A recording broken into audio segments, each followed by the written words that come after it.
মাশাআল্লাহ, সুবহানাল্লাহ, কত সুন্দর জায়গা। আসলে সিলেটের কথা মনে হলে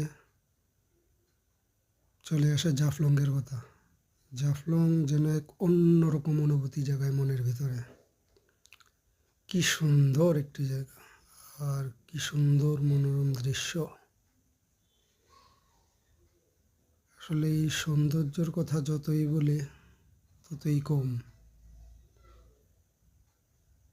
এক কথাই শেষ। খুবই অন্যরকম একটি সুন্দর জায়গা, ভাষায় প্রকাশ করার মতো না।